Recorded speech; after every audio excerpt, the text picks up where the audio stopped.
A supercomputer is not like a regular laptop or phone. It's a special kind of computer that's built to solve huge problems that regular computers just can't handle, like predicting tomorrow's weather for the whole world, designing new medicines, even simulating how planets move in the universe. You get the point? Now, most of us picture supercomputers as this big machine that is very powerful, but that's not entirely true.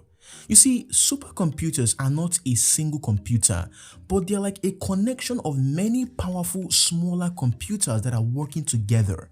Think of supercomputers as a group of many small powerful computers all working together as a team. A single computer has one CPU and GPU. That's the computer's processor or its brain.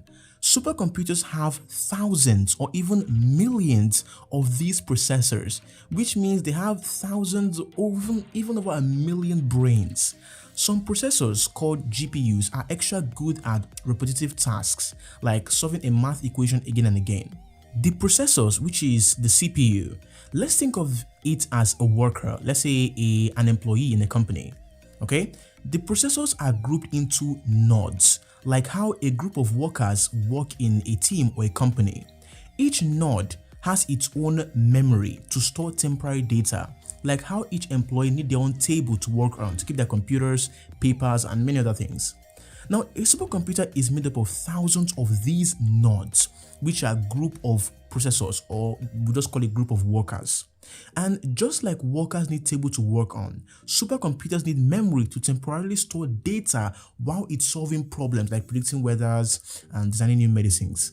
They have huge memories, often thousands of times more than your laptop, maybe a few hundred terabytes or petabytes.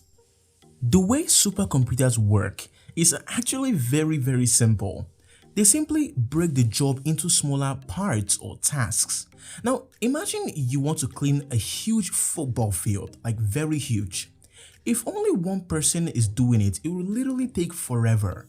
But if you bring 1,000 people to clean small sections at the same time, the job gets done much faster, and supercomputers work in the same way. They simply break a big problem into smaller problems and give each processor, worker, its own small part to solve. Once each processor solves its parts, the answers are combined together to get the final results. For example, if a supercomputer is predicting rainfall, each processor might calculate the weather for a small part of the Earth. For example, one processor or worker might calculate the weather for Washington, another for Wales, another for Texas, another for London, and once everything is done, these results are then combined to predict the global weather. The processor need to talk to each other also, super quickly to share their progress. This happens through a network of high-speed cables connecting them. The speed of a supercomputer is measured in flops, floating point operations per second. This means how many math calculations it can do every second. For example, me, I think I can do one every hour. The fastest supercomputer in the world, Frontier, can do over 1 quintillion calculations every second. To compare, a regular computer like yours can do maybe a few billion flops per second, but Frontier is over 1,000,000 times faster. Quantum computers are a totally different kind of computer, and they work based on the strange principle of quantum mechanics, which is a bunch of physics that deal with the behavior of very tiny particles like atoms, which is very everything, and photons, which is light. Now let's get one thing clear. Quantum computers are not faster computers or faster supercomputers. They are smarter computers. It's like saying you are your grandma. Your grandma is not faster or stronger than you, but in life she's probably smarter or wiser. Just like Cleo Abrams said, if supercomputers were cars, then quantum computers are not faster cars, but boats. They are able to explore a whole different terrain that a regular computer or cars can't. A regular computer works on binary or bits, zeros and ones. It can either be 0 for off and 1 for on. Your screens, chips, and modem all work this way.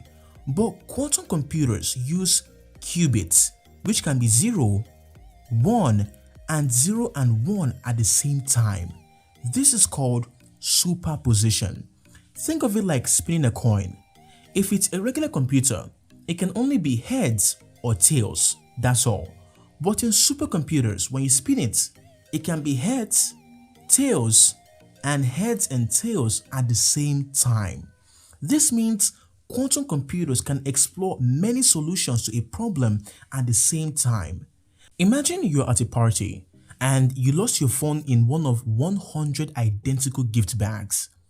A regular computer would open each bag one by one, checking if your phone was inside. It's super thorough but super slow. A quantum computer, on the other hand, is like having 100 hands that can open all the bags at the same time and instantly tell you which one has your phone. It's not just faster, it's like thinking smarter by exploring all possibilities at once. Well, quantum computers won't replace the devices you use for browsing the internet or scrolling, but they excel at solving problems so complex that regular computers just throw their hands up. Think of supercomputers and quantum computers like two siblings with different talents. Supercomputers are the older sibling, strong, reliable, and capable of handling massive amounts of data. Quantum computers, on the other hand, are the younger sibling, the genius prodigy who doesn't follow the rules. Why should you care about quantum computers? Well, because they're not just science fiction, they're the key to solving problems we've been stuck on for decades. Imagine we had fought coronavirus the day it came out, we created a medicine for it, or creating unhackable systems to protect your personal data in a world full of cyber threats. Quantum computers aren't just smarter machines, they're a glimpse into the future of technology that will revolutionize the way we live, work, and protect our world.